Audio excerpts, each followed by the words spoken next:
All right, good people. Good evening. How are you doing today? Hope everyone is doing awesome as usual. I'm going to jump on my cell phone here to make sure everything is checking out fine. But how are you doing? I don't know where you are in the country or where you are from around the world, perhaps. But listen, we want you to be encouraged no matter what's going on. I know it's rough right now. There's a lot of challenging challenges with this corona pandemic, but we have to be there because you need you, your family needs you, society needs you still. So let's be and do the best that we can absolutely do. All right. Okay.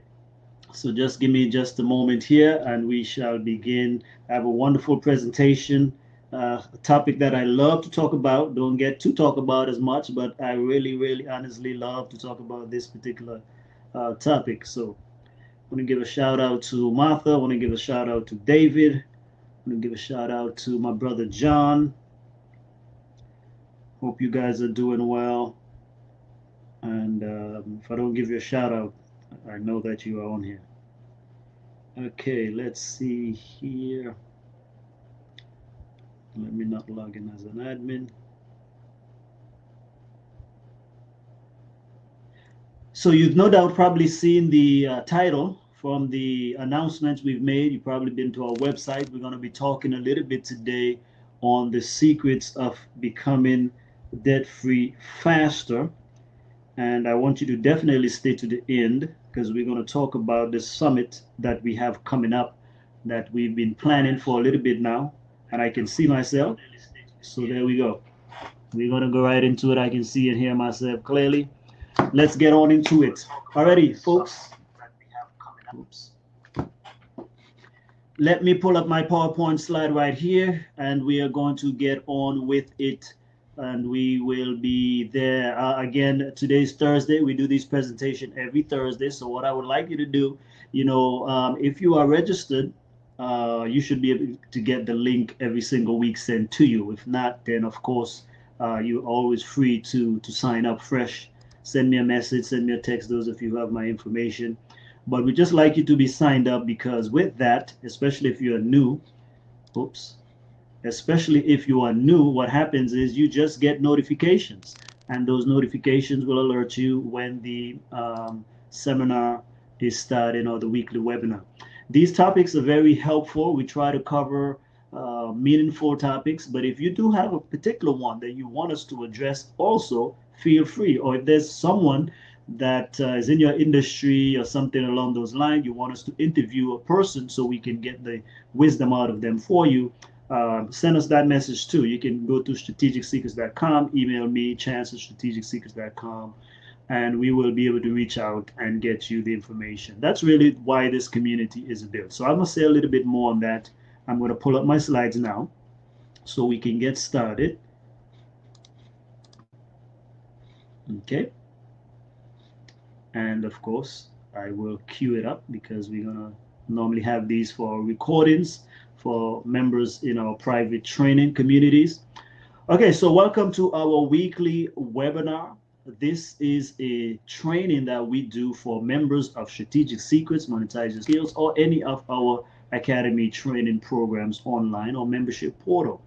We want you to be comfortable, but we want you to be challenged at the same time. So we bring topics that are relevant. So one of the things that I particularly wanted to do with this particular group, Strategic Secrets, Monetize Your Skills Academy, is to help professionals, entrepreneur ministry leaders, and those who have a success-minded orientation so that you can take your gifts and talents, your education, expertise, experiences, turn them into profitable products, programs, services, especially online, so that you can do several things. You can fund your dreams, you can be able to make a lasting impact, and you can pretty much do a world of good.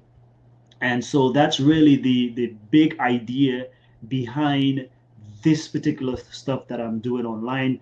We've been online for a few years now, but we got serious when we wrote that book, Monetize Your Skills, because we were able to research and study over 100 people who are making such a tremendous difference. But we realized there are several commonalities, common factors. One being they are able to generate resources not just simply from one source, as in donations if they run a nonprofit, but many of them are able to create products and programs based on what they know, based on what they've experienced, based on some gifts, talent, expertise that they have, and they turn them into just products. And that's how they're able to leverage what they know and bless people at the same time while receiving financial resources to create further impact. Because as you know, it takes resources to create resources. And so we say, even in ministry, the gospel is free to the recipient, but it does cost to get it there. And some folks are not okay with that, but it's a reality nonetheless. Fight against it all we want. It's not going to make a difference. It's not going to change. But what we want to do is we don't serve it, we make it our servant. So that's what we're going to talk about tonight. So topic is how to get out of debt faster so you can build wealth faster. Twofold action. We want to be able to get out of debt so that we can build wealth faster. Everybody is dealing with some form of debt in some way, shape, or form. If not, if you're debt free, wonderful. That's really the goal. But we know that sometimes it's not about making more money. Sometimes it's about taking what you already have and using it better, or making better decisions with that money. Because reality is, if you have two, three, four debts that are big, particularly in America, in the West, the biggest bills are generally our mortgages or student loans, and we have cars, right? Automobiles. So the average bill for automobile on a monthly payment is roughly $500. So let's take that.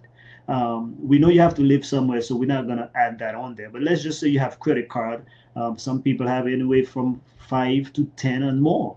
But let's just say you're paying another $500 on a credit card every single month. So now you have $1,000 worth of bills. Then you have other miscellaneous debt. So let's say 1,500. That's now beside your regular mortgage, okay, or your rent, okay, because that we know you have to live, and that's generally a big expense. So although that is included in what we're going to be discussing, but no, nonetheless, think about it now. Let's say you have between $1,000 to $2,000 in debt that you are paying every single month. Now think about what we can do with that amount of money every single month so that you can be able to put into wealth building activities. $2,000 a month can help you to be able to invest in real estate, invest in anything, to be able to create other products, programs, services, to be able to bless so many different people, to be able to fund the gospel if you're a faith-based person, to be able to help family members that are struggling. You see, so that's why we said it's not always about necessarily making more money, but many of us can be living a fuller life, making big impact if we would take care of this particular problem and reduce our debt load, right? Because just think about it, do the math. Pay off this one bill or that other bill and free up some money, free up a few $100s. You can be using that right there to build wealth and to be able to make a lasting impact. And that's really why we talk about this, because that's really what we see. That many people ask me sometimes, how do I do what I do? Well, I'm no different. I'm not based on what, especially I used to be a nonprofit. And I told you before my testimony, when I got out the military, I made 1/3 of what I was making in the military. But yet I was able to make a lasting impact, because you realize that if you are able to take care of your financial situation, then guess what? You can actually be doing what you love, especially when you do foreign missions and different things like that. It does not cost so much.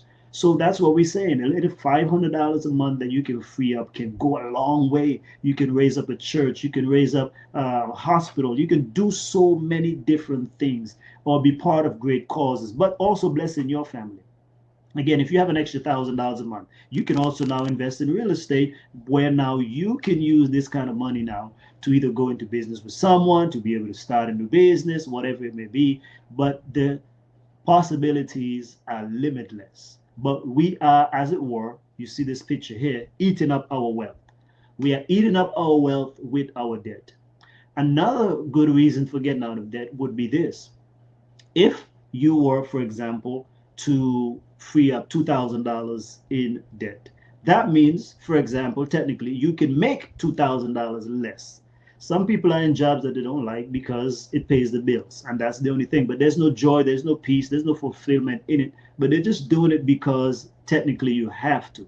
So if you, for example, were able to release some of that debt, then you may not need as much money now. So therefore, you can probably get a job that pays less, but one that will make you much, much more fulfilled, satisfied, content, and happy. So that's what we are talking about. Like I said, when I got out of the military, not that you just want to not make money, but my point is my life at that moment really had nothing to do with money. It was just about wanting to have that intrinsic motivations and service. And so I got into nonprofit work, not even questioning about anything about income. But like I said, I was making less than what I was making in the military, but I lived better than I was in many ways as well. Because for one, you were happy, you were fulfilled, you were satisfied doing what you're doing.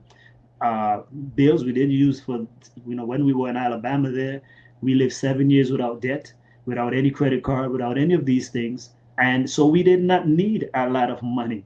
We lived simple life. Even then, I owed two cars, right? It wasn't the best cars in the world, but at that time, you still owed two cars. But guess what? They were also paid for.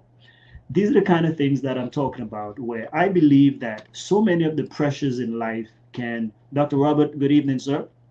I believe so many of the problems and struggles that people are going through is simply because they are burdened by debt, right? And the Bible talks about that.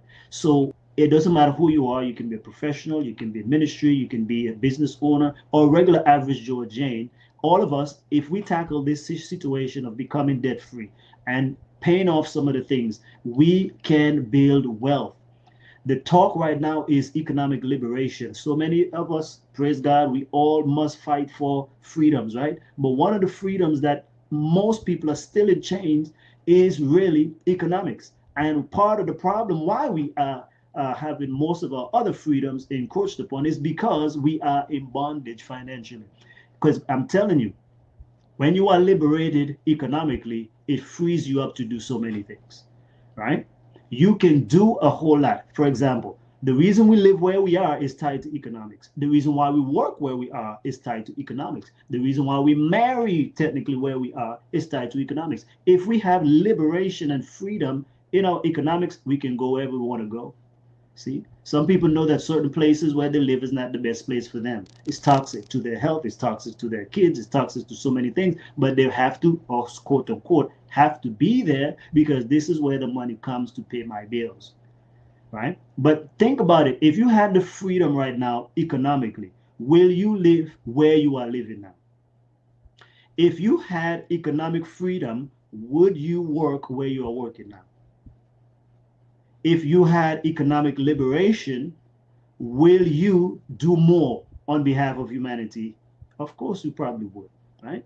So we want to see that this right here should be a high priority in our life so that we are not just building for the here and now, but we are also doing something to bless humanity and especially our family. Here's another situation you must consider. Many people overlook the biblical injunction that says a good man or righteous man leaves an inheritance for his children and his grandchildren. That means at least three generations, right? The current one, the next, and the one after. So, how many people are in a position to truly leave wealth? And it's not only talking about, because I know many people spiritualize it away again. They say, well, that is talking about leaving a good name, leaving a good this. Listen, you can make that application, but the text is clear. Abraham didn't just leave a good name. Abraham leave wealth, Isaac leave wealth, Jacob leave wealth, left wealth, and all these people, all these patriarchs pass on a financial heritage. And the text is meaning what it says. We don't want to walk around it. You can apply it all you want to do. I really get under my skin when so-called religious folks try to bend the text because we are not living up to it. The text says that as a good man, I ought to leave an inheritance for my children. Okay? I ought to leave even for my grandchildren. And if I'm not doing that, then it means that I have to set up myself now to be able to fulfill that requirement. So we have to think if debt is one of the obstacles in the way to building this kind of wealth. And notice I'm not talking about being rich, I'm talking about building wealth. Many of us have not looked at this seriously. But as God's people, we have to be thinking about wealth, because you cannot make an impact in the kingdom in this truest sense, as far as touching the masses, without economics. Trust me, I don't care what you want to say, it's reality. We've been there, I live it. I'm in that space, I'm in that world. People today are struggling and suffering. So many people want to go into even God's work, but you know why they cannot? Because they are burdened down financially. Let's just be frank. There are many people that I know who graduate from Christian schools. They went in with the intention, oh, when I get out, I'm going to be a missionary. I'm going to get into church work or mission work. But reality sets in. When they get out, now they're married, now they have bills, now they have student loans, they have car notes, they have all this stuff, and the drive, that motivation to serve and to be in ministry wears off. Why? Because life kicks in. We are burdened down by debt. We are burdened down by these constraints, and it's robbing us of our even health and humanity, because again, financial problems are one of the leading causes of divorce, depression, discouragement, and it leads to health crisis. Think about it too. Why is it that many people cannot receive good health care? Financial problem. Why is it that many people cannot receive world-class education or the best education? Finances. They cannot pay for certain schools. They can, forget, even if they are super educated, super smart, they cannot get into certain prestigious university because they lack the economic means to do so. Okay? They lack the means. So we don't want to dwell on the problem. Tonight, we're going to be dealing with solutions. But we must get money right. For example, this quotation, Christ's subject lesson says, money has great value because it can do great good. I think by now, and for those of you who still struggle with finances, on Sunday, we're going to be having a summit, 4-hour summit, and we're going to talk all about finances from a biblical perspective. But we've done a few messages on these of late. But nonetheless, we have to get out of our mindset again, how money is just so corrupting and evil. We need to be in context. Money is not a curse by itself. Money has no feelings, no emotions, but it is highly valuable, because when it's rightly appropriated, it can do good even in the salvation of souls, in blessing others who are poorer than ourselves. Think about that. That's why we teach what we teach on this type of program. This is what we have in mind. Forget all the other stuff that people want to talk about. I'm not here to talk about the corrupted influences of money and all of that kind of stuff. We've been dwelling on that so long, to the degree that everybody's running from it. I am speaking of the blessings of wealth, because this is the blessings of wealth, right? And the previous quotation says that there are at least 7 blessings of having wealth. But we know, again, you cannot build wells, and you cannot set up free clinics and all of this stuff without money. Someone has to pay the bill. You cannot even set up a non-profit without donations. How is it going to run? It cannot run without the means to do so, right? Everything costs. And so when we bury our head in the sand saying, oh, we're doing it for God and let it be free. Well, if that's the case, then let God pay for his own bills then. Right? That sounds disrespectful. No, it's not. You need to get your mind right. The church has to pay its electricity bill. Otherwise, it's going to be no light there. No one's going to go to evening service at least. Right? Who's going to send the kids on mission trips? How are they going to pay for their plane tickets to get over there? There must be means, and God's kingdom is supported by financial resources. Tell me which ministry will continue. Name any one of the big ministries out there. You have, for example, World Vision receives over $1 billion in donations a year. Now, what if they don't get the financial support? You think they can do all the good that they're doing and all around the world? No, they cannot. No, they cannot. Any of the media ministries out there, you talk about 3AB and Amazing Facts, all of these, can they sustain themselves and do the great work they're doing if people don't have money to give it to them? Right? We write books all of it costs money. Someone has to design the cover. Someone has to edit the book, which is the most expensive part, right? Someone have to market the book. Someone have to do the interior layout. It all costs. And so there must be resources. So that's why we say I can give the book away for free. And when I do that, it's a blessing to the recipient. But someone had to pay the bill. So that's why we say in ministry, nothing is free. When you give away the gospel, it is free to the recipient, but it does not mean that it didn't cost something. It costs a lot to be able to do service. Many of the churches I know are not able to impact their communities because they lack financial resources. And most of it is buried in their debt, their mortgage. Okay, so let's get on with it. Here's two scriptures for you to consider. It says, the rich rule over the poor, and the borrower is servant or slave to the lender. So this is modern day slavery still happening today. The wicked borrows but does not pay back or repay, but the righteous is generous and gives. So notice the Bible is even saying that we are wicked when we borrow money and we do not repay. Help us, Lord. Many of us should probably make a confession on that, right? So it means that if I borrow money and I purposely don't want, now of course, that doesn't mean there are situations when people fall into debt and so forth, right? So that's understood. People always fall into hardships and whatnot. But generally, as a general principle, a godly person will repay their debts. And there are many Christians also who do not handle their money, and we bring a bad reproach on the name of God because we do not use his resources. Or even the wicked are looking at us and say, you're supposed to be God's people and you can't even pay me my money. Now think about that. Think about that. When we are so spiritual minded, where we think, oh, I'm serving the Lord, but the world is looking at us and say, you coming to me to borrow for money, and you say you serve this great God who owns the cattle on 1,000 hills. Ah, now you see we're getting somewhere, right? Now we are getting real, right? Been there, done that, that is bad. Yes, we all get there. I understand, Brother Gonzo, right? It's real talk. So we don't want to get on that negative bandwagon and stay there. We're trying to come out of that bandwagon, right? So here's the thing.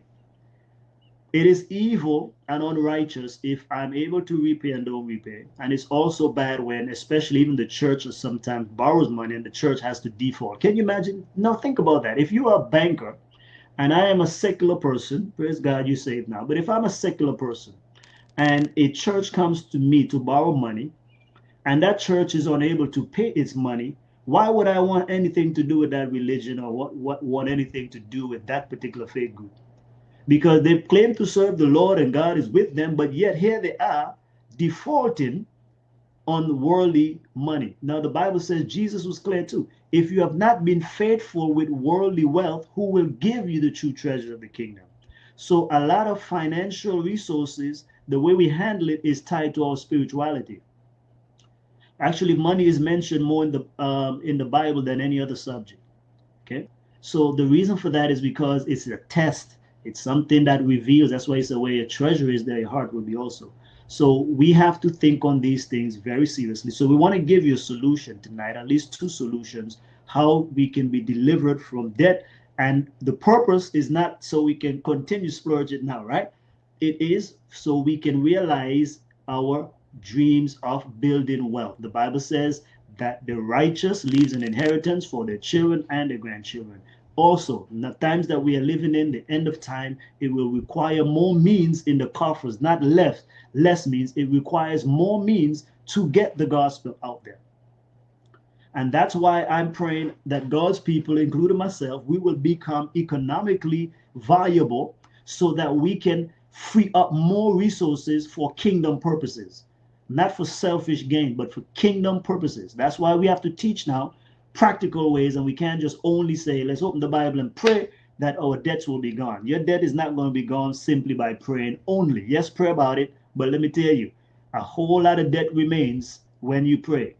But God wants his people to be wise. He says, learn. See the children of this world and how they handle wealth and learn something from it. There's nothing wrong with wealth, provided that you use it for the purposes which we just mentioned, right? Wealth is not evil.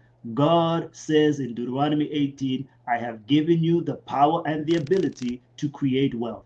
We must now use our mindsets and wisdom to be able to create wealth. And so tonight, one of the things we said is that it's not always about necessarily making more. For those of who can make more, do that. But some of us who is not about making more, it's about using what you have, eradicate debt, so now you can apply that to building wealth in anything that God so leads you to be able to do. And then at the end, of course, I'm going to tell you about Sunday's broadcast, where on Sunday, we're going to bring on now some people who will be able to help you. These are godly men that I've searched out, I've vetted, worked with them, and you will be able to be on that broadcast on Sunday. Please don't miss it. I mean, set your calendar clear, because that's another problem with God's people.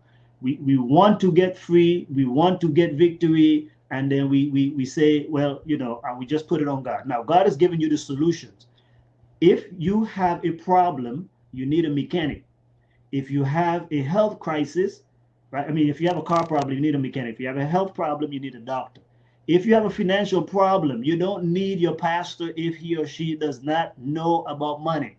You need a financial person already clear, because so many times the church is suffering economically because the pastors are not equipped financially with financial wisdom. All they know is Malachi chapter 3. And people tithing, but they're economically in bondage still.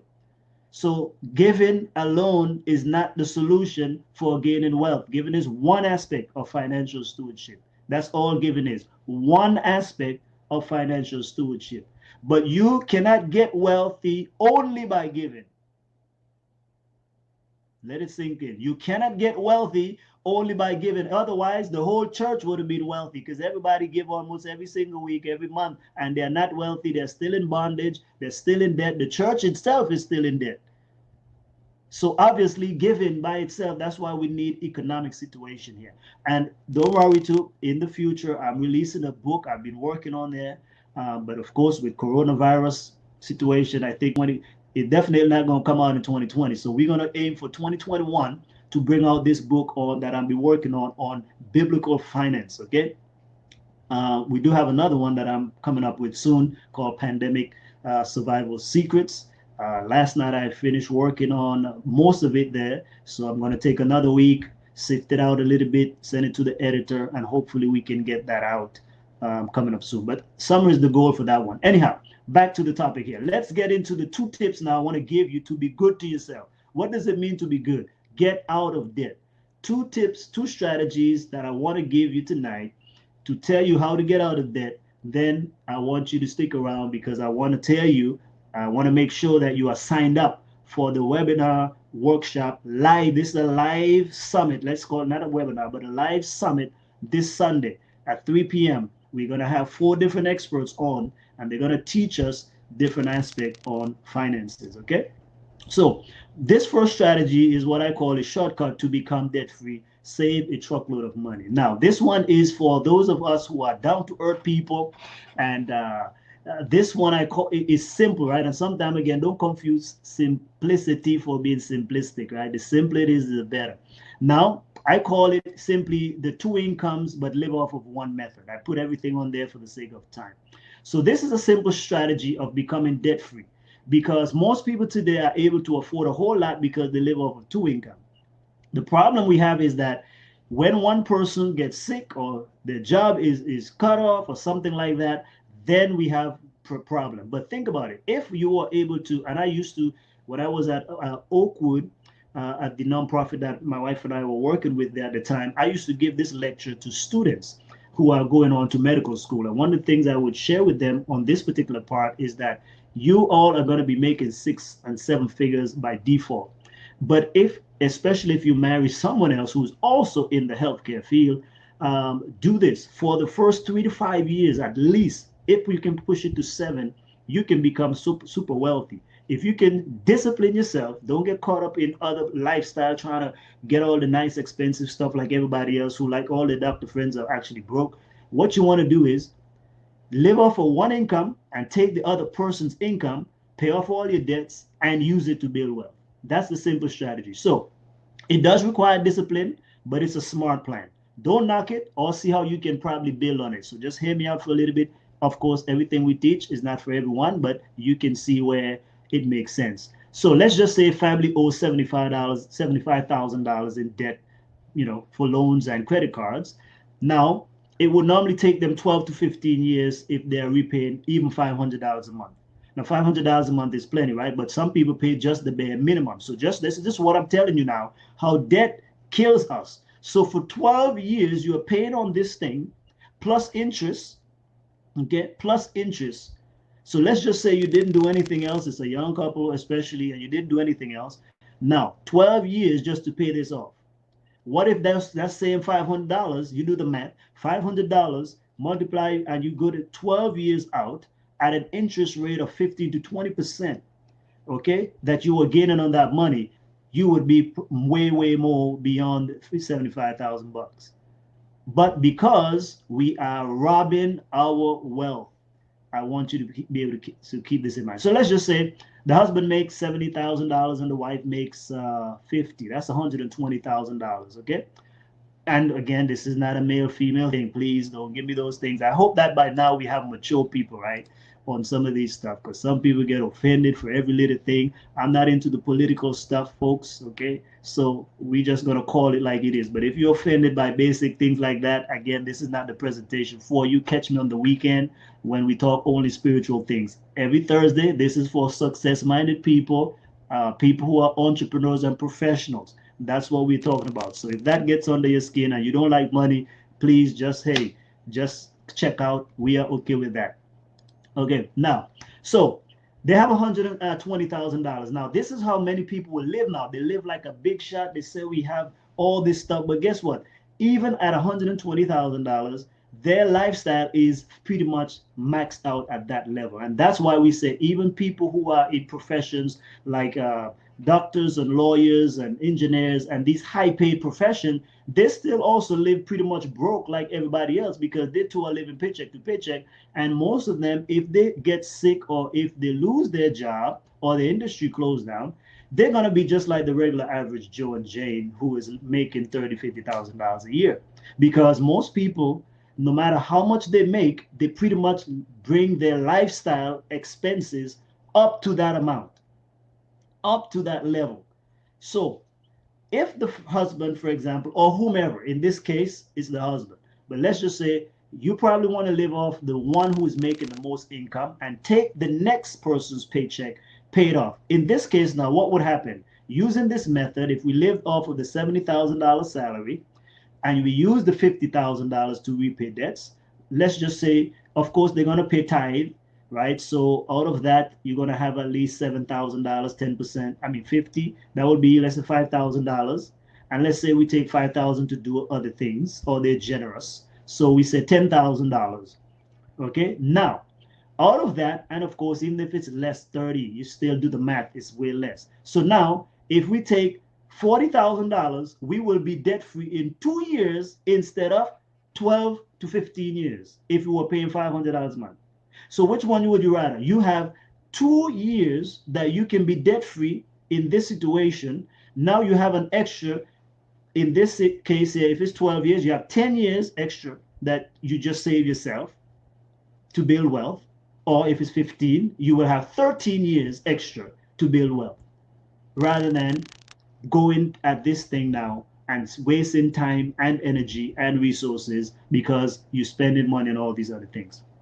Now, if, for example, now the wife says, well, since we're debt free in 2 years, we know that it was going to take us 12 to 15 years. Why not take a few more years? Let's take another 3 more years and let's just save that money. So if they do that for 3 years, now they have $120,000 in savings. Are we seeing the math? Because this $40,000 is what they used to pay debt. Okay, they had 75,000. Well, 80 times 2 times 40 is 80, so that's 80,000. So they're debt free in 2 years, right? A little bit less than 2 years actually, but they're going to take another 3 years. That's 5 years now. So in 5 years, they're totally debt free and they have $120,000 saved up. What could that do for paying off, helping a family member, for example? Or we hope that they will not just have it saved only, but they would also be invested. They could buy some real estate, maybe invest in stock market or whatever they want to do. but at least they are having a cushion of $120,000 there. If she want to stay at home for the next 5 years, she can do that because she would have had, let's just say hypothetically, you do the math on there. If she has a great investor and she's able to make 20% return on investment on her money, then in 3 to 5 years, she's able to relax for a little while. So if you want to have a children and relax or travel for a little bit, they can do that. But we hope they wouldn't have to do all of that too. They couldn't, they're earning money, so they don't have to. But it gives them options. That's what we're talking about. When you are debt free, you have options.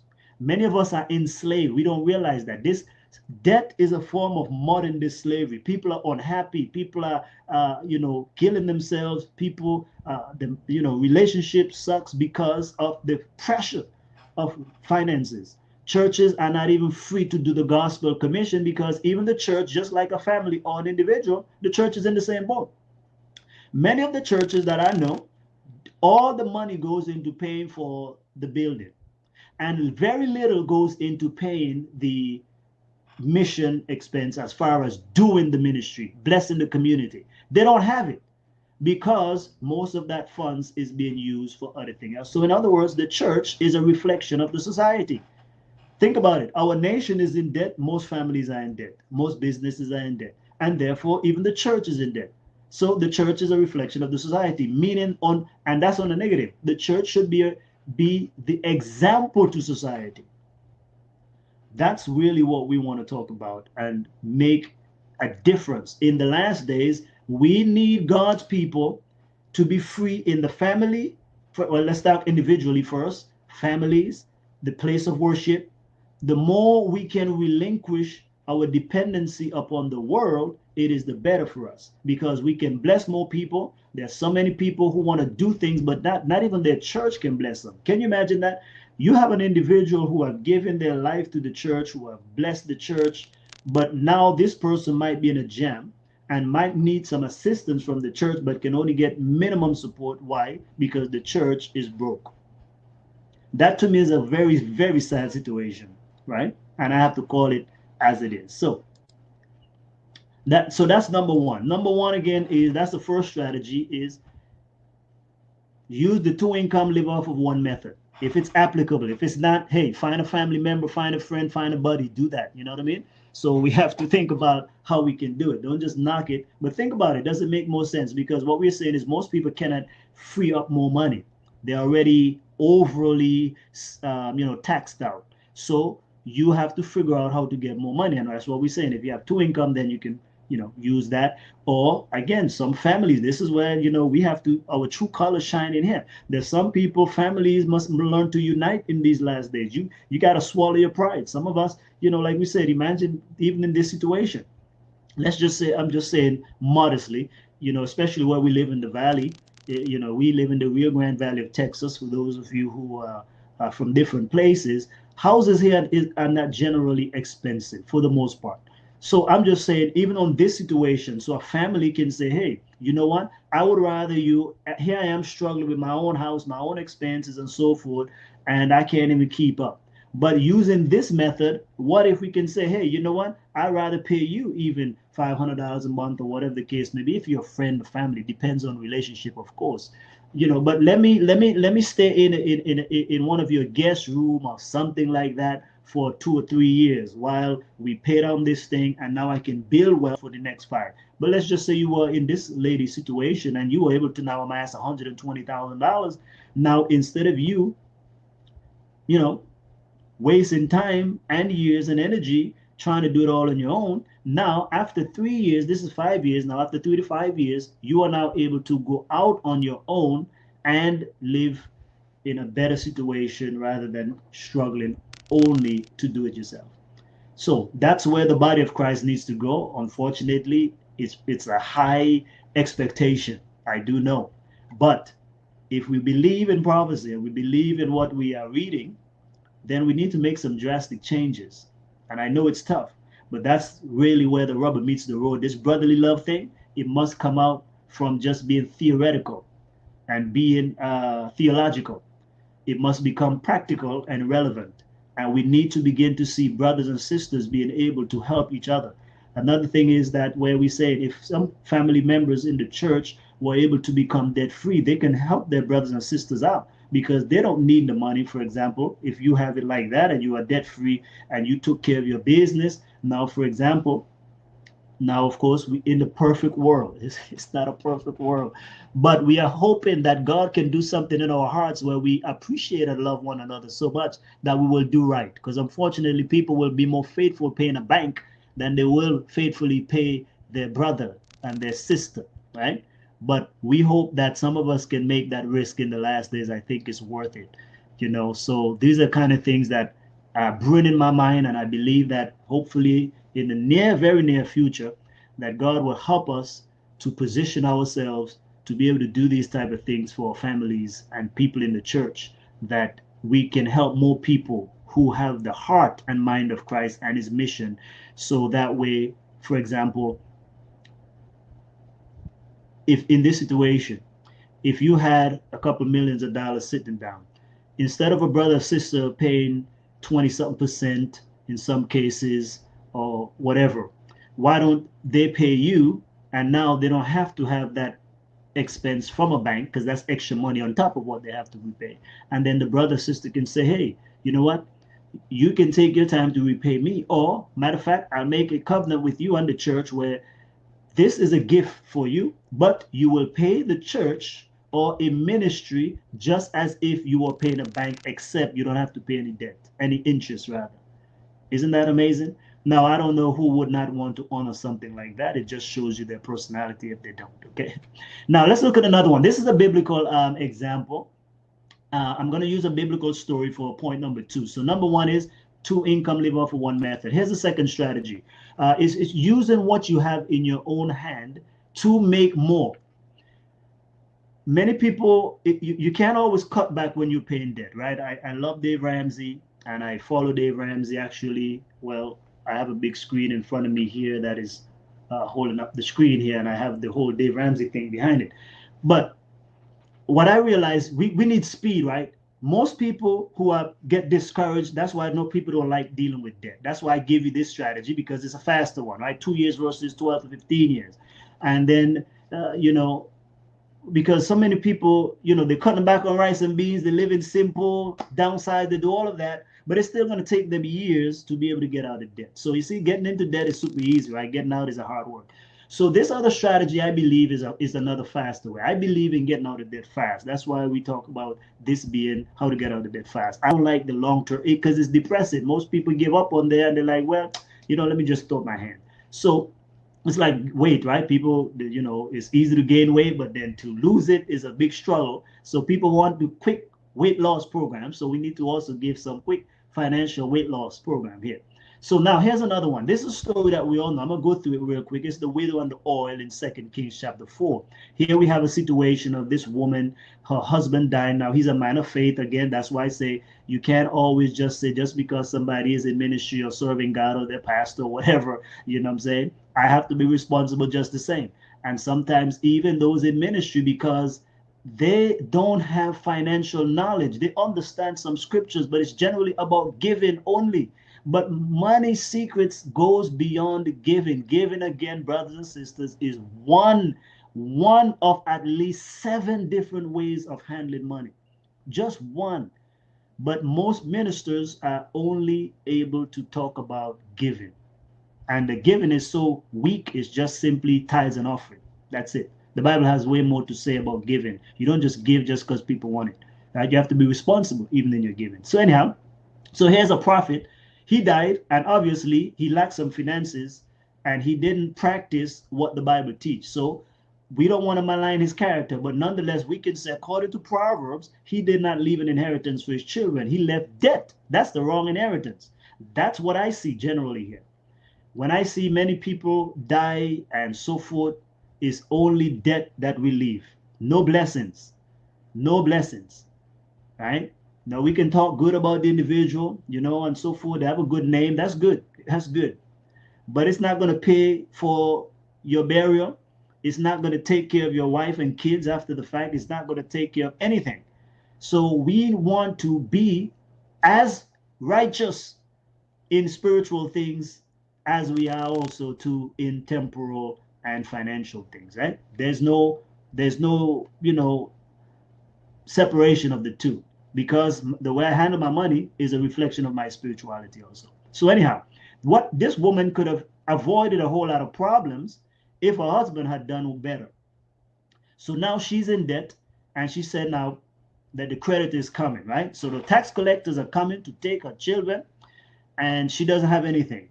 He didn't leave no money. He didn't leave a bank account that she can draw on. So what is she going to do? Well, praise God, at least she had sense to know that she should go and, yes, indeed, seek God's help. So yes, that's part of what we need to do. We need to go and pray, and we need to ask God for wisdom. But then after the wisdom comes, now there's going to be some action. That's where most Christian fails. That's where most faith-based people fail, because we love to pray and pray only. But after you pray, now comes the practical application, and you have to do work as well. You cannot pray for a doctorate degree. You cannot pray for, just a good wife. You got to go out and do the work, right? You can't just pray to lose weight. You actually got to go and get on the weight loss program. So you can't pray for money and not go and do what you need to do to get it. So now here's what she did. She went to the prophet Elisha, and Elisha now asks her what she has in her hand.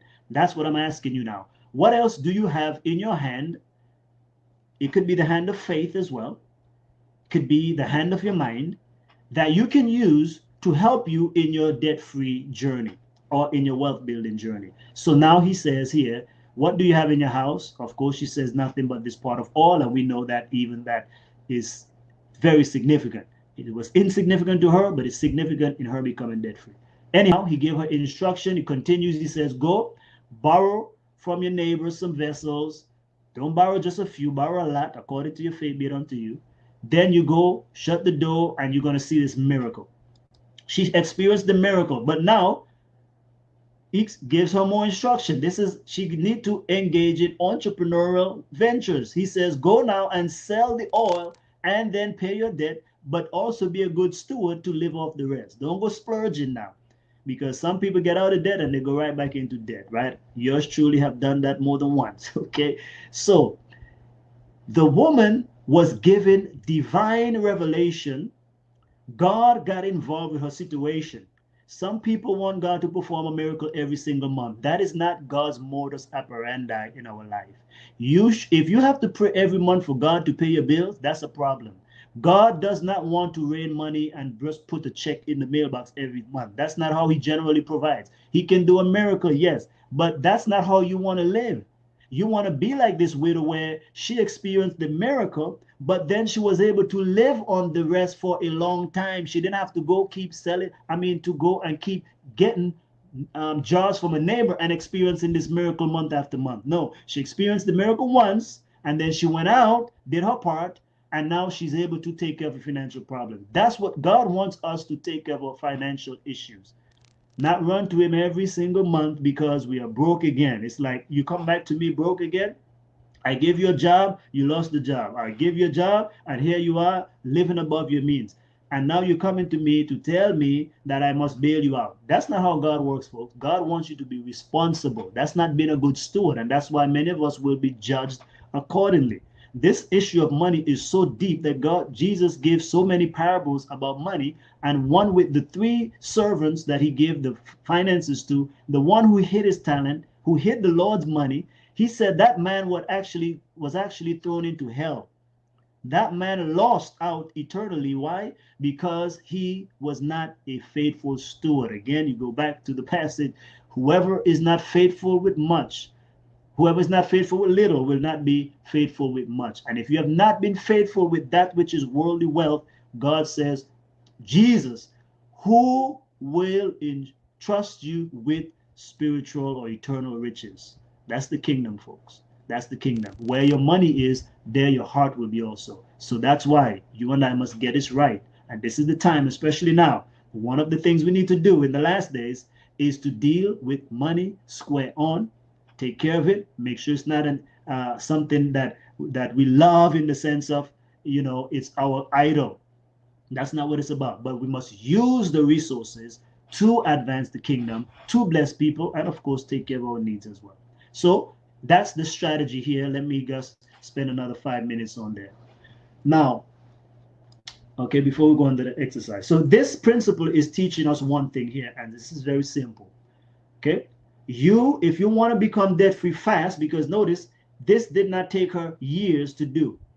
Okay, some people want to take years. That's not what I'm about. I'm about the first strategy and the second strategy. This is the down to earth stuff. Now Sunday, you're gonna get you're gonna get the real deal. But I'm giving you some of the grassroots stuff for the lay person. Okay, I'm speaking from the lay perspective here. Here's the thing: you have to engage in entrepreneurship. I know some people don't like that, but you have to.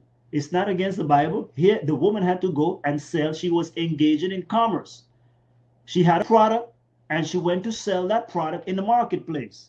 What if she said, oh, God gave me this, but now let me just hope for him to give me money? No, he says, this is how people, you meet in need. Oil was a valuable asset. She went to trade the asset in the marketplace. The marketplace says, we value what you created, so now we are going to remunerate you for it. That's the simplest way you can think about money, folks. Money is a reward for offering products and services to people. The more people you serve, the more money you make. It's just that simple. It's just that simple. So if you want more money, it's not necessarily just praying for it, it's serving more people. That's why, again, notice, if a person gets a second job, they're serving a second employer. So now you get remunerated for that. That's why the doctor receives one salary and the janitor receives another. Not that we don't like the janitor, but here's what I'm saying. According to the marketplace, they put a premium value on the work that a doctor does, and so he or she is remunerated accordingly. But if the janitor went out and served more people and bigger clients, then he or she will receive more remuneration as well. So it's the same thing. So now if you have $70,000 in debt and you want to pay the bare minimum, it's going to take you many years. But if you say, okay, I have my day job, I'm going to do that. But what about in your free time? Because many of us waste time watching TV, doing other things, So when you get off your job, can you take another 2-3 hours and engage in some income or revenue generating thing? Dave Ramsey recommend getting another job. For me, I recommend doing something entrepreneurial. Why? Because I only have so much time. Okay, but that is also helpful, right? Some people get 2 jobs and 3 jobs, but again, that robs you of family time, that robs you of health time, all of this stuff. So if you got to do that, do that. There's nothing wrong with that. But I'm telling you, there's another way that we don't often deal with is doing business. You want to find a product or a service that you can render on the side and give to people, and then they will pay you. Because think about it now. If you have the car note, and let's say your car is $10,000 that you have to pay on there remaining, you go out, let's say you do a gig this month, you make $2,500. Next month, you make another $2,500. In 4 months, you'll be debt free. See? Or even if it's $1,000 you can generate extra month, now you are debt free in 10 months instead of a long time. You save yourself time and you make more money. And that's really one of the faster ways in order for you to get out of debt and build wealth. Now, if you keep doing that now, Sunday, when those gentlemen comes on and they teach you how to now use money to make wealth, this is one of the ways, because you're going to need some of this money. So if you know how to do these 2 things, it will give you money to make money. Okay? So that's one of the things. How do I do that? Now, okay, I'm a minister, practical level. Now, so what I'm saying is now, if I ask myself, Chance, what do you have in your hand that you can use? I take the spiritual approach. God, what have you given me that I can use to be able to create wealth? Because that's what he says. So this is the answer that comes in my case. I have wisdom. Okay, I love to teach. I have a lot of experience. So why don't I take my knowledge, my expertise, my education and training, and leverage them into books? That's a product. Courses, that's another product. And what else we can do? Coaching some people. Those are the 3 primary things. I'm just saying it comes in different shapes, but those are the 3 main things: books, courses, and coaching. That's how I can leverage my stuff now and create a product program for the marketplace. And then I say, here is a book. Do you like it? It can bless you. It can help you. If you like it and it can serve you, then here's the cost for it. And that's simple. That's transacting business. Now you don't have it could be whatever for you. Okay, I'm just giving you an example. Okay, but it comes down to that. It comes down to finding a product that people want already, not necessarily that you think they want, but that they're already buying. Health, relationships, anything like that. But again, so many of on here, they many people come on here. Remember, our clientele here that we serve are professionals, entrepreneurs, ministry leaders. So very highly educated people, and also people who are love to talk about success. So, but each of you have so many talents and gifts that you're not using. And so I'm just saying again, all that student loan that hasn't gone anywhere for such a long time, if you can leverage your gifts and go out and coach somebody, don't just wait for a job. We have moved beyond this. This is a new world. You cannot just wait for a job to set you free. Nobody is interested in your own freedom except you. But Marley says we must emancipate ourselves from mental slavery. Only we ourselves can free our mind, of course, with the help of God. But you and I cannot wait for anybody to deliver us economically, because nobody cares about your own economics like you do. Your boss doesn't care about whether or not you're debt free. They couldn't care less as long as you come and do the work. Even in ministry, the church doesn't care whether or not I'm doing well financially. Right? They don't care what they didn't create my debt. So they don't care whether or not, as long as we do a service, that's what people care about. So if you want to take care of your economics, get out of debt is number one. And prophetically speaking, I've done several sermons on that. For those of you, again, who are faith-based, you want to look at some of these things, go check out my sermons online. But I've talked a lot about this from a biblical perspective, that I believe personally that one of the best things Christians can do, and churches and any faith-based institution, nonprofit schools, is to become as debt-free as possible. I want to say debt-free total, right? That's really what, but today everybody's they always give you the but. So for those of you who love but, I say as much as possible, because you need to free up wealth to advance the kingdom, so that you will not make compromises in the future. And not only that, but we know that things are going to get more difficult. So right now, for example, as we see it from this virus, so many people have lost their jobs. But what if we had economics in place beforehand, where we know that even if I don't work for another 6 to 12 months, I will be okay financially? One reason is because the money is there, but another one is because I've got rid of most of the debt, so I don't have to try to pay that debt this month. It's gone with. That's the position that God's people should find themselves in the last days. And now, when people who did not prepare, did not plan, now we can be the ones to help them. See? Because many brothers and sisters will need help financially in the church, but many people can't help them because they themselves are in a financial quagmire. That's really the secret sauce behind it. So try those two things out, okay? Try those two things out, and I hope that they will be a blessing to you. Now let me tell you about what's coming up. Here's an action exercise. You must decide if you want to be debt free. Set a date by when you're going to be debt free, and pick one or two strategies. I have 5 here because this is a whole seminar that I do that covers at least 7 different ways people can become financially free. So, I just gave you 2 quick points here today on just debt alone. So, but nonetheless, think about it. Is it something that you feel that you should do with you and your family? You know what I mean? If not, then, it's cool. But I really want, if you can be debt free, why not? And if you can make more money, then why not?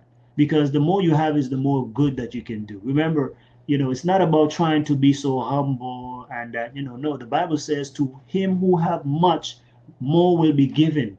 And from him who don't have, even that which he have is going to be taken away from him. We have this backward way where we think that, oh, the person over there who is not good financially, let's give them more. No, the way the Bible does it is the one who is doing well economically is the one who receives more. And that's why I tell you, giving and stewardship goes beyond what people just think.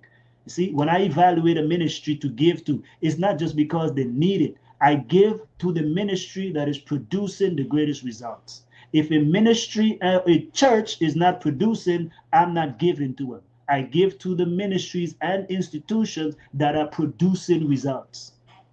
because it's poor stewardship to give to a ministry that is not using wealth productively. And I would not give to many ministries and nonprofits who are not doing anything that God says that they should be doing with the resources. And that's where I feel today many of our churches are in trouble, because we are not serving the community, we are not aggressively involved in evangelism, and people are asking, why am I giving you money? Because all we do with the money is we build bigger buildings, and the buildings are there, but it's not impacting people's life, and they have to sustain these mammoth institutions and buildings.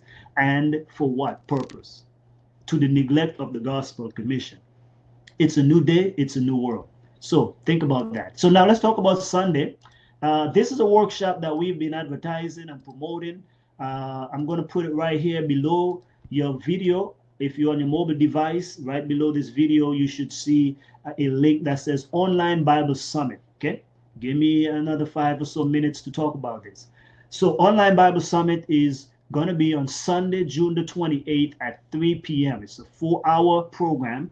We're going to have 4 different speakers, but for now, let me just give you the website: strategicsecrets.com/financial summit. strategicsecrets.com/financial summit. This is a free summit. If you click right here below the video, you will see the link that points you to this site. You just sign up, it's free, okay? But there will be no replay. That's the thing. You must be live in order to get the content. Already, you will not be able to watch a free replay. So we are telling you now that you need to sign up and invite your family. So I'm going to talk about a few of the topics here and who are the speakers. So again, strategicsecrets.com/financial summit, or right below the video. If you click on the link, you will be able to see it.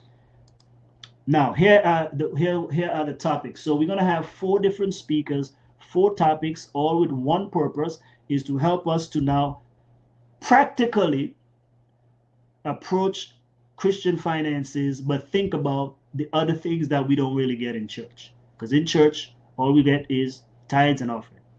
However, Brother Philip Westerman, who is an elder, so we tell you, every presenter here is a godly person. They're faith-based, and so you are in good hands, okay? So they understand the biblical and also prophetic ramifications. That's why I pick these people to present. Now, Elder Philip Westerman is a financial counselor. He is also someone who preached with me. I just did a month sermon series on principles of handling God's money. And so him and I were the co-presenters on there. So, and he himself used to be a financial advisor, actually, as his profession, his job. He's a senior project manager now. But he is going to talk about the kingdom principles for managing money. All biblical, okay? Some will be a recap for those of you who need a recap. But nonetheless, he's going to take 1 hour, and he's going to give us biblical kingdom principles for managing money. Then we're going to talk to Don Daniel. Oh my, Don Daniel, if you are still on here. For those of you who are faith-based, let me tell you my secret now. One of the secrets here, you know that our church was able to become debt-free. It was following Don Daniel's advice and strategies that help us to pay off that church mortgage. Already? When we came, of course, we set this goal that this is one of the things that we wanted to pay off the church mortgage, because it was hindering us from doing aggressive evangelism. But I didn't have a key strategy. But that's why you set goals, and by faith, the Lord will bring the answer. So Don Daniel is going to talk about interest rates and interest costs. Let me tell you, I personally am a widely read person. My bachelor's degree is in business. I have a master's degree in project management, which is also business related, right?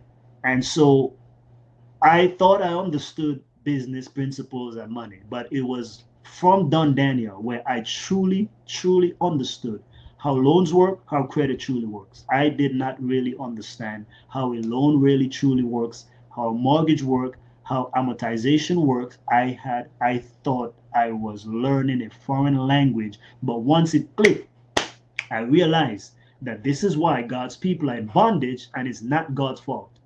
He says, my people are destroyed for lack of knowledge. This is what the world knows, but God's people don't. Actually, most people in the world don't even know this, because the things that he shared, not even bankers know them. This is for the upper echelons of society, okay? But he's going to talk to us about interest rate versus interest cost And if you apply that, trust me, you will be able to also become debt free quickly, because that's his specialty as well. Then we're going to talk to Dr. Jeffrey Pascal, who is actually he's a dentist. Okay, he's an African American, and right now he is training for a specialty for just a handful of African Americans in this country are pretty much in this particular niche that he is training for. But here's the thing: even though he, of course, both him and his wife are dentists as well, so they're doing well. Okay, but he is also involved in real estate investing, because again, we're talking about building wealth, and God's people must have access to resources. If he as a dentist gets sick, he's back to the same position as everyone else. Are we seeing it? So a dentist and a doctor and a lawyer, most of these people are just regular employees also. They do not have multiple streams of income. And so this brother is going to show us that, again, even them, they must also do as the layperson in getting multiple streams of income, because if they get sick, lose their job, if they're working for a private other practice and that practice close, or decide to pass it on to their children, the children don't want to work with them anymore, you never know what's going to happen. So he's also realizing this, and this man is amazing. He just texted me not too long ago a new house that he just put an offer for that he's closing on. So he's going to talk to us about using real estate as an investment vehicle for God's people in the last days. And that's, I think, will be a blessing. And then I'm going to come on to the last hour, and I'm going to share with you, especially some updated stuff on how to monetize your skills online primarily. That's what I'm saying. I don't have time to engage in a lot of other things, but I see the internet as an opportunity, as one of the resources where people like me, especially, who are, you have to be a full-time dad, you have to be a full-time husband, you have to be a pastor, even more than one church. Where do you get the time? But I can't make excuse either, right? I have to figure it out. So this is where God has revealed to me, this is my thing to tap into, because I do the work once, and with the use of technology, it can go a long way. And not only that, but are you aware that there's a lot of potential and resources and income that people are making from using internet to make money? Not in no scheme. I'm not talking about no scheme. I'm talking about legitimate stuff.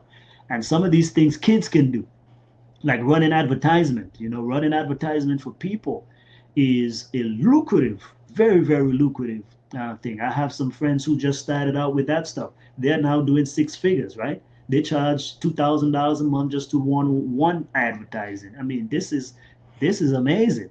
So these are things where we want to bring you up to speed on that. Let me show you the picture real quick of Brother Don Daniel here.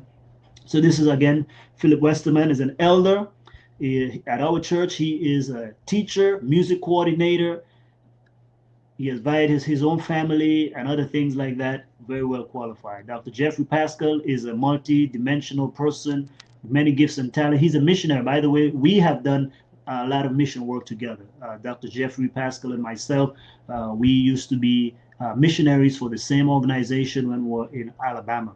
So that's what we say again. We have a lot of friends who are very well connected like that. But he still keeps that fervor of ministry as his number one. And that's why we connect, because for him too is we need to make a lot of resources, income, so we can do more ministry. Again, when he goes to do mission work like Haiti or something like that, it's not free. You can't just show up for free. You have to take a lot of, sometimes most of these mission trips are in the six figures, the tune of six figures. So that's why he has to make money, so that, and you can't just do it off of your own salary, because that is also limited. They have to maintain their lifestyle. So that's why we like to teach here. One of the things is most people's job and or business just finance their lifestyle, their food, their clothing, their shelter, their education. Beyond that, there's no room, and that's why most people can't impact the kingdom. So that's why we say we teach you different ways to gain some resources outside of your practice, outside of your business, outside of what you're doing, so that you can either use it to become debt free and also to become to build wealth for your family. Okay, so this is Don Daniel. This is the book that he wrote, Don Daniel, The Pill Method. By the way, you want to get it. He's going to give away a free chapter to anyone who shows up on the webinar on Sunday. But Don is a CEO. He's to me the mentor. That's the person that I turn to when I have a question about finances, especially as it relates to anything debt related, mortgages, credit cards, anything in that area. This is the go-to person that I use. Churches, businesses that want to become debt free. Don has a system and a strategy where he says there's no business, no ministry, no individual, no family who should be in debt, provided you making the same amount of money. You didn't have to make more, but no person should be in debt longer than 7 to 10 years. Even if you have millions of dollars in debt, provided you have money that you make at that level. So in other words, a doctor or a high paid professional who is in debt 7 figures, but because of what they make, he can also use the same system to get them out of debt in 7 to 10 years. Okay. So this is really something. He's going to talk about interest cancellation. That's one of the secret weapons there, and how to optimize every penny. He can tell you even down to how much one penny will save you in interest cost. This book here, by the way, you can get on Amazon and start reading it. It should be in your library, period. You got to get this book. Trust me, it's going to open your eyes. You're going to actually want to read it 2 and 3 times. Okay. This book right here is what liberated our church. Now, praise God, where I am right now, we have 2 churches that are 100% debt free. That puts us in a unique position to make an impact, but also, especially now in the economic downturn, not that we don't need resources, but yes, we do. But the point is that we are not as stressed out as some other churches, and some people have to even lay off people in ministry, pastors and teachers and missionaries. Organizations are laying them off simply because they too are burdened down by debt. But that's why we say the wise see the evil that's coming, take precaution. We saw this thing coming as a reality, and it is still coming. It's going to get worse. That's why I'm pushing to help my people. I can only lead you to the water. It's up to you to drink. Okay? It's up to you to drink. So, Don, get his book. And this book, by the way, became #1 bestseller in many categories on Amazon, but especially in faith-based area. And I will say, like I said, I teach people how to become best-selling authors. I help people. People pay me good money to make their books a #1 bestseller on Amazon. Listen, Don's book, I will even tell you, did better than my book, Monetize Your Skills, when it launched. Already, that launched a #1 bestseller on Amazon. Don's book here, because of the message. That's what I'm telling you. This stuff is revolutionary. A better way to eliminate debt. It is so good that his book is selling very, very well still, even though it's been released, I think last year, I think is when he released it. But it's still selling very well today. And then, of course, yours truly will be on there. So please join us. This is where we are helping. This is going to finish out what we started. And I hope that, I don't know if there's going to be another topic that we cover for a couple of weeks. We wanted to do this during the pandemic, and so now we are going into summer. So we started out with, oh, by the way, there's some bonuses for those of you who sign up. Everybody's going to, those who show up on the webinar, not just sign up, but those who show up on the webinar, everybody's going to get a digital copy of my book. I'm also going to raffle a course, one of my courses called Monetize Your Skills Academy, that currently sells for $500 online. So I'm going to raffle that out for 2 people that attend. But everyone who attends and show up live, you're going to get a free copy of my book. Don is going to give you a free chapter download of his book, and also the Pill Method Family Planner Excel sheet that is helping you with your finances. Then we're also going to give you the archive sermon series that we did, myself and Brother Westerman, God's Principles of Financial Management. We will release that after the program, though. We're going to give you guys and gals, ladies and gentlemen, that shows up. We're going to give that to you so you can continue learning. Alrighty? So that's it. Remember, Biblical Financial Summit is this Sunday. Please invite somebody. Do me a favor, please. Now I'm asking you to do me a favor, right? Don't ask it much. Please share this link on Facebook, YouTube, Instagram, WhatsApp. Please share this. Folks, I've been in ministry for many years. I've been a pastor here, okay, in this conference for what, about 7 going on 8 years now. I must confess, honestly, most churches are blind and ignorant in relation to practical money. I don't say that in a derogatory way. I'm just saying most people in churches and ministry only know, and that's why God's people are just perishing like the world. All we are taught is give, give, give, and tithe, and God got to open the windows of heaven. Listen, that happens on one aspect, but there's more to it than that. That is a shallow teaching and simplistic way of looking at money, because reality says there are many people who are giving faithfully. They're still broke, they're still in debt, they're still getting by, they're still struggling, and they've been faithful for years giving tithes and offering. Even the church, let's look at it. If that principle held true by only giving, then the church would be busting out, it seems. But even the church don't even have money in many cases to do the ministry. And some churches are dilapidated. Some churches go into bankruptcy and foreclosure. Some churches close because they don't have money. So don't tell me that it's just about giving and only that will make you economically free. It would not. It would not. It would not. Hear me clearly. As a minister of the gospel, as a practical person who's been in ministry and involved in mission and missionary work locally and internationally, we need resources. And I need to help my people to become economically free. This is one of the things. All of the talk about freedom, the reason why many of us will remain enslaved, even though we have freedom on the outside, is because we are in bondage economically. It must start here, but we need this part of the equation as well. So I'm just asking you, do me a favor. Can you share this link? Click on the right below here, the picture below, or go to strategicsecrets.com, check out Facebook. Just share it. Email the invitation to somebody. If you got an email, email it. Okay, it's 4 hours. 4 hours.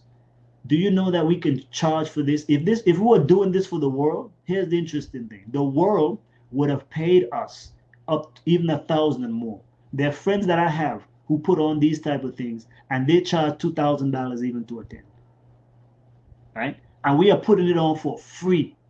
We are putting it on for free because no one is telling most of our people this stuff. And furthermore, from a balanced perspective, I know that most of my followers with this stuff, they are faith-based people. So I'm bringing on people who are doing well economically, but they're also faith-based.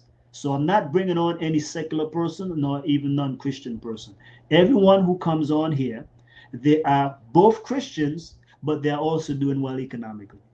That's the kind of people that you want to learn from, not just simply a minister. This is a different thing. We learn from the ministers what we need to learn from them in that area. But when you are sick, you go to a doctor. You don't just say, pastor, no, you don't need the pastor when you're sick, okay? To lay hands on you, yes. But when you have a situation that you need a doctor, you go to the doctor, okay? When your car breaks down, you don't go to the pastor. That's not his job. When your house is on fire, you don't call the pastor. You go to the fire people, all right, the fire station. In the terms of economics, if the church had the solution, which we do, but we have, given up our birthright, and we have only narrowed the teaching to just giving.